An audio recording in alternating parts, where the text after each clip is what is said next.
Assalamualaikum warahmatullahi wabarakatuh. Salam budaya. Saya pagi ini sedang di Pasar Keramat, tepatnya di Desa Warugunung, Kecamatan Pacet, Kabupaten Mojokerto. Di samping saya adalah Kepala Dusun, Pak Fatah, dan di sampingnya lagi Mas Budi. Ini hamengkunya. Nah, kita saat ini mau berbincang-bincang dengan beliau.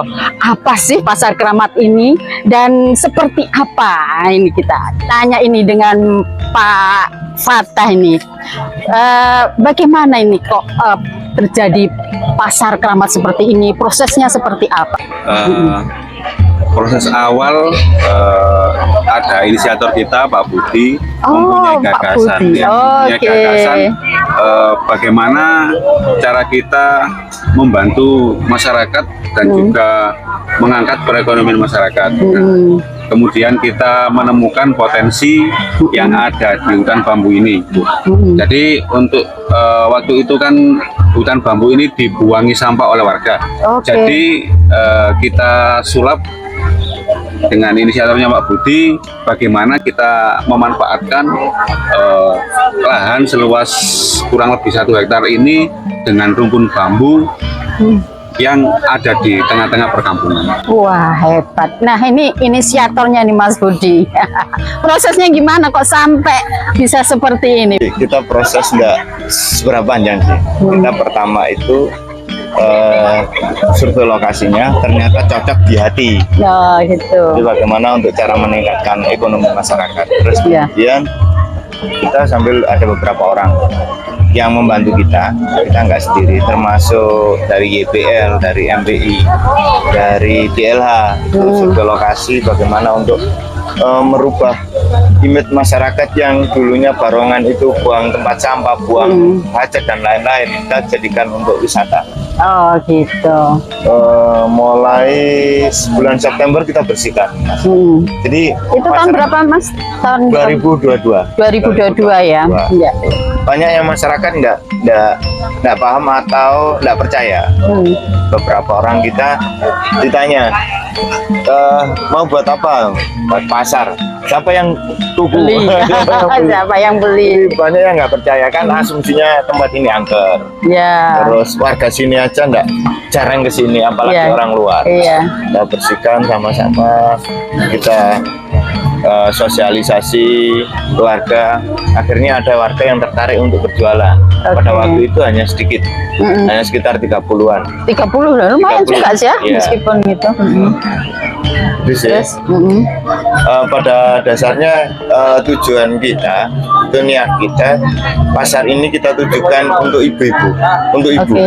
Jadi pada waktu itu mulai kita niatkan dibuka itu tanggal 23 Desember. 23 Desember. Peringatan Hari Ibu. Dalam rangka memperingati Hari Ibu. Hari Ibu. Jadi 1 hari setelah Hari Ibu ya Pak? Iya. Jadi setelah Hari Ibu. Terus kemudian ternyata pada pelaksanaan di lapangan itu ibu yang menjadi raja, bapak-bapaknya yang membantu. Tapi biasanya gitu loh Pak. Jadi di sini kalau buka pasar, bapak-bapaknya sudah kesaktiannya hilang.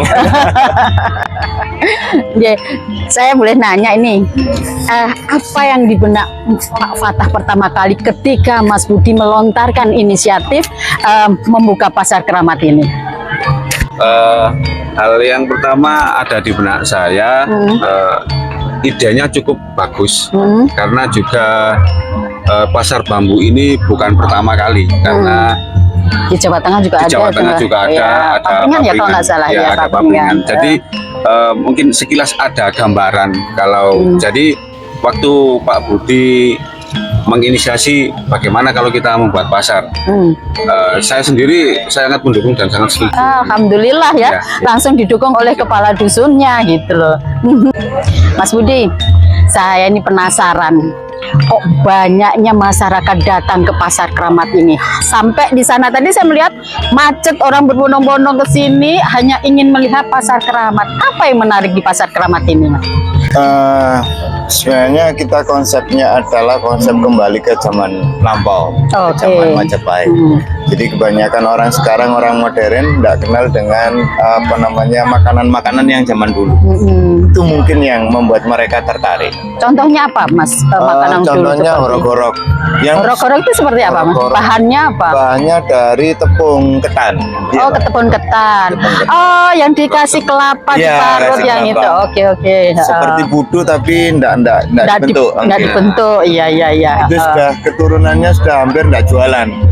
Hampir punah lah kalau di sini. Ternyata masih ada yang bisa. Iya. Jadi dari turun temurun jualan. Jadi mungkin dari pengunjung pengen kesini, pengen ke pasar itu pengen bernostalgia juga. Iya. Bagaimana? Oh, ini makanan saya zaman dulu. Iya. Oh, ini untuk mengenalkan ke anak-anaknya Iya, bahwasanya betul. kita dulu itu pernah seperti ini, makan seperti ini gitu. Betul.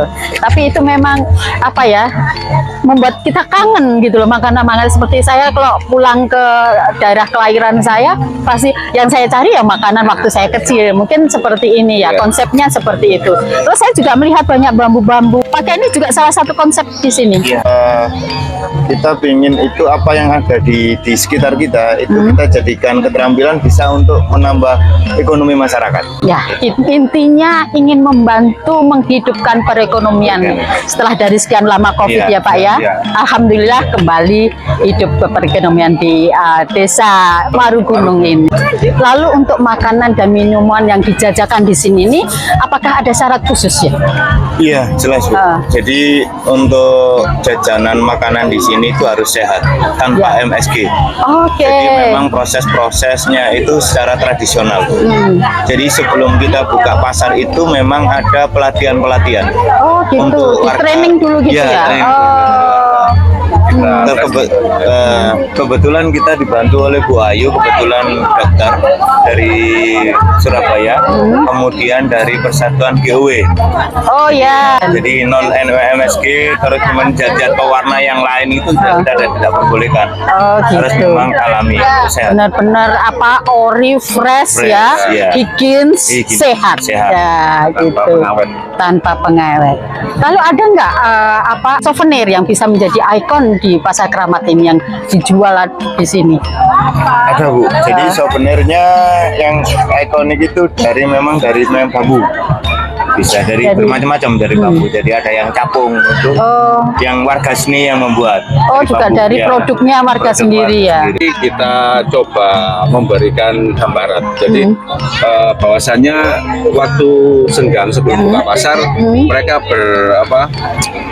membuat berkreativitas. Jadi ada jenis-jenis kapal dari bambu, Kapal dari kemudian, bambu. kaligrafi atau foto, tulisan Kalau sama misalnya produk-produk lainnya. ya seperti alat rumah tangga gelas, Oh, triko. itu semua ada ciri khususnya Pasar Keramat gitu. Kalau ciri khusus kita memang belum ada label Bu. Oh, Jadi gitu. mungkin kita kasih logo atau Logo, gimana atau- iya. Jadi yang menjadi ikon gini. Jadi misalnya kayak gantungan kunci, Iya. kaos dan sebagainya. Orang kan pulang nih, aku sudah dari Pasar Iya, Keramat, iya. gitu kan. Tadi sudah diceritakan bagaimana syarat-syarat untuk menjual di sini. Lalu kemudian untuk penjualnya ini juga apakah harus dari warga sini atau boleh dari warga luar dari desa ini? Monggo diceritakan. Memang tujuannya kita untuk meningkatkan ekonomi warga lokal. Jadi memang warga sini yang harus memang Diutamakan. menjual. Jadi memang ada beberapa kriteria yang kita munculkan untuk warga. Jadi yang prioritas adalah yang memilih lahan ini. Prioritaskan. Oke. Kemudian janda, ibu-ibu Oh, yang bagus. memang pekerjaannya memang tergantung kadang pada anaknya dan lain-lain. Ya. Itu yang terus kemudian warga-warga yang ikut kerja bakti, yang Oke. ikut inisiasi di pasar. Kemudian warga umum yang berdomisili di Keramat Jeddah. Oh gitu. Lalu kemudian pengelolaan bagi hasilnya seperti apa? Cara pengelolaan kita tidak bisa naikkan harga yang lebih tinggi atau dengan tiket. Pertama dari parkir. Parkir itu 50% untuk yang jaga parkir, 50% untuk pengelola, untuk manajemen. Jadi kemudian dari penghasilan selisih koin tadi itu kita kumpulkan. Pertama 40% untuk sewa lahan bagi hasil sewa lahan, 40% untuk pengembangan, terus kemudian 20% untuk sodako. Jadi kita ada ke tempat ibadah, pembangunan tempat ibadah, terus kemudian untuk anak yatim, untuk orang-orang yang kurang beruntung gitu. Alhamdulillah, jadi tambah berkah ya. Berusaha, jadi banyak orang yang terbantukan dengan ini. Banyak juga yang akhirnya mendapat berkahnya. Nah, yang perlu saya tanyakan lagi, ke depan pengelolaan Pasar Keramat ini apakah dipertahankan seperti ini atau ada pengembangan lain? Kalau untuk konsep kita pertahankan untuk yang tradisional, alami, dan juga ramah lingkungan. Jadi memang itu yang dipertahankan. Jadi untuk selanjutnya mudah-mudahan aja kalau ada pengembangan yang lebih baik, tapi tetap pada jalur tadi alami dan juga bersifat tradisional. Untuk Pasar Keramat ini hanya sebagai pemicu ekonomi. Kalau istilahnya itu bisa untuk urip, tapi nggak bisa untuk sugih. Iya. Untuk kebutuhan sehari-hari bisa menunjang, tapi untuk sugih nggak bisa. Kalau kita ada ini saya 4 program selama kurang dari 5 tahun kita programkan bahwa pertama Pasar Keramat, kedua adalah home industry, memicu kreativitas warga untuk home industry, kemudian homestay, penginapan warga. Kan banyak sekarang warga-warga anaknya yang sudah merantau dan lain-lain, kamarnya kosong, bisa disewakan. Mengingat memang bukanya pagi sekali ya, lebih nyaman kalau datang ke sini malam menginap. Iya. Terus yang terakhir adalah Kampung Jawa, Bu. Kita akan mengembalikan adat Jawa itu di kampung kita. Jadi misalnya contoh mulai ada inisiasi gamelan, latihan gamelan anak-anak. Mulai anak-anak itu dilatih gamelan. Jadi kebiasaannya nanti setelah bisa bermain gamelan kita tampilkan di Pasar Keramat. Bagus itu. Sekaligus melestarikan budaya. Mulai dini anak-anak sudah diarahkan untuk mencintai kesenian tradisional kita. Luar biasa Mas Budi. Mas Budi, ini terkait jargonnya Ibu Gubernur. IKI, inisiasi, kolaborasi, dan inovasi. Nah, inisiasi sudah. Kolaborasinya bagaimana? Kalau inovasinya sudah, saya pikir sudah. Oke ya. Tapi apakah ada kolaborasi dengan mungkin warga desa lain atau dengan pemerintah kabupaten kota atau gimana selama ini? Sebenarnya kita tidak, untuk pasar ini tidak bisa sendiri. Kita kolaborasi banyak pihak. Dari Yayasan Bambu Lestari, kemudian dari MBI, kemudian dari banyak teman-teman yang membantu kita. Contoh kemarin itu dari awal kita dibantu oleh ISI Surakarta, Bu. Kolaborasi. Iya. Institut Seni Indonesia Surakarta. Dari teman-teman yang di universitas membantu kita, Bu. Terus respon pemerintah Kabupaten Mojokerto sendiri bagaimana? Responnya ya bagus, mendukung. Waktu kita dan opening juga kita ada peresmian dari Ibu Bupati langsung. Bupati hadir di sini. Baik. Jadi untuk pemerintah Forkopimda juga sangat mendukung. Jadi intinya di Pasar Keramat ini sudah melakukan yang sudah dicanangkan Bu Gubernur, yaitu IKI, inisiasi, kolaborasi, dan inovasi. Oke. Ini pertanyaan yang terakhir ini Mas Budi. Nah, karena Pasar Keramat ini banyak didatangi pengunjung sehingga banyak macet. Nah, ini bagaimana mengatasi masalah problem yang macet ini? Upayanya gimana? cukup menarik ya. Untuk upaya yang kita lakukan banyak upaya. Yang pertama untuk mobilitas kendaraan. Jadi untuk khusus di Minggu Wage dan Minggu Kliwon pada pukul 6 sore, 6 pagi sampai 12 siang kita buat satu jalur.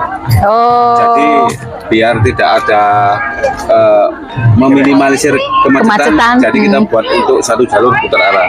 Oke. Dan yang kemudian dari kapasitas pengunjung, mungkin untuk saat ini Pasar Keramat hanya bisa menampung sekitar 4.000 sampai 5.000 pengunjung aja.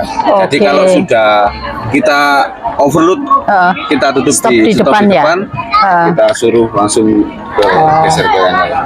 Itu sedikit upaya yang kita lakukan.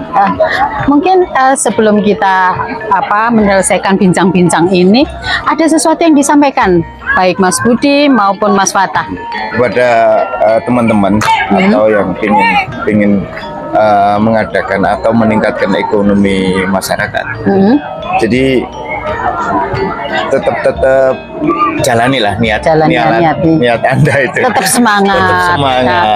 Pasti sampai tetap tujuan. Pegang nilai-nilai yang tradisionalnya tadi itu harus dipegang. Itu yang memang daya tarik sendiri ya di Pasar Keramat ini. Baik, terima kasih Mas Budi, Mas Fatah. Semoga apa yang diniatkan warga Warugunung ini ke depan semakin maju, nambah kesejahteraan warga di sini. Sobat budaya, demikianlah bincang-bincang kami dengan Pak Budi dan Pak Fatah. Semoga ke depan Pasar Keramat semakin jaya luar biasa. Salam budaya. Wassalamualaikum warahmatullahi wabarakatuh.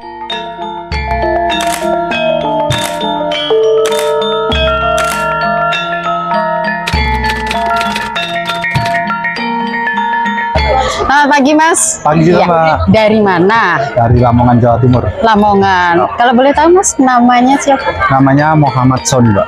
Oh, panggilannya Mas Soni ya. Saya panggil Mas Soni. Ya, di sini bersama siapa Pak? Sama istri, Mbak. Sama istri. Oh. Mana? Ini, monggo Mbak, sini Mbak. Ini, waduh, ini sudah pegang sarapan dari sini ya, Pasar Keramat ya. Kok tahu ini Pasar Keramat ada di sini? Ini gimana ceritanya? Ini kemarin kan dari sosmed ya, dari TikTok. Saya tahunya Pasar Keramat ini.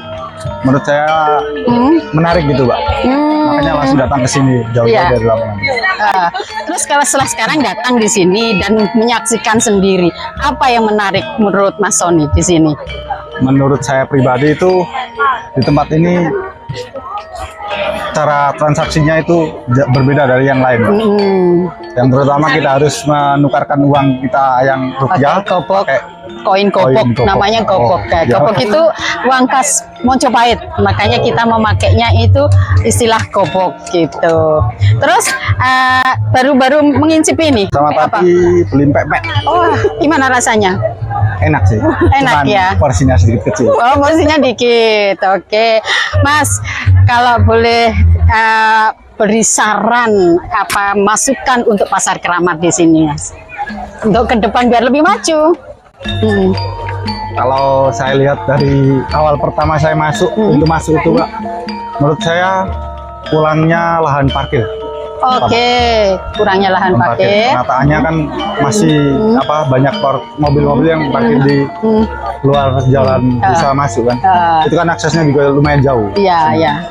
Kedepannya kalau bisa ya tempat parkir itu ada diperluas sedikit biar akses kita untuk masuk itu mudah. Lebih gampang ya. Itu yang di tempat parkir. Ya, terus kalau yang di tempat di Pasar Keramatnya sendiri kurangnya tempat duduk untuk baik, kurang tempat duduk untuk pembeli untuk makan di tempat begitu ya. Banyak kan makanya banyak yang berdiri. Baik, ini masukan bagus sekali. Semoga ini bisa nanti menjadi masukan Pasar Keramat ke depan jauh lebih baik lagi.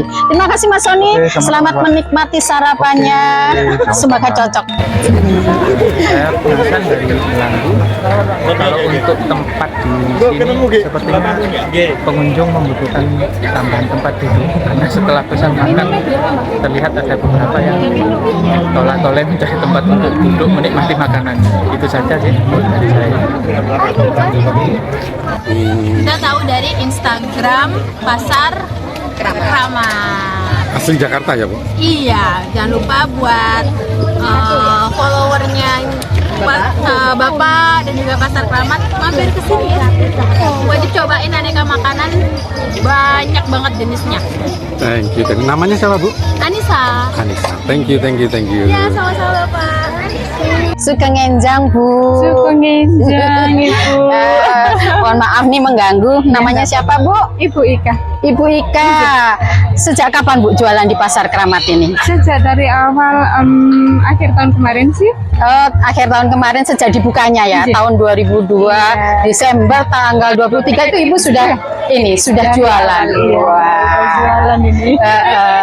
Yang dijual apa aja, Bu? Ada menu sego sikil setan Kramat, yang itu sego bebek luro. Oh gitu. Ya, Wah. yang semua bahannya dari ayam-ayam. Kalau yang ini ada kikil, krecek, sama cingur. Oh gitu. Ada menu tambahan lagi, sambal goreng. Sambal goreng tempe sama ati nih Bu Ati ya. amplang. Oke, yang menarik ini ada sayur-sayurnya ini Bu ya. Itu Selada. buat bonus. Oh bonusnya. Seneng Bu jualan di sini. Oh, seneng banget. Apa yang membuat seneng Bu? Boleh diceritakan? Kekompakannya dari warga ini. Ya, bisa nambah penghasilan juga. untuk Penghasilan lumayan ya Bu ya penghasilannya. rakyat. Alhamdulillah. Alhamdulillah bisa membantu perekonomian keluarga ya Bu ya. Banget. Nah, kalau boleh tahu Bu, bisa memberi masukan kepada pengelola sini, teman-teman warga sini yang menginisiasi adanya Pasar Kramat ini. Apa masukan Ibu ke depan? Maksudnya? Ke depan lebih kompak lagi, saling support, saling terbuka. Iya. Jadi kita bisa saling meningkatkan perekonomian kita. Biar Sama-sama. tambah maju. Iya. Untuk sama-sama. Iya betul, bagus Ibu. Semoga dagangannya setiap jualan di Pasar Kramat laris manis. Masya Allah, amin. Amin amin robbal alamin. Matur nuwun Bu.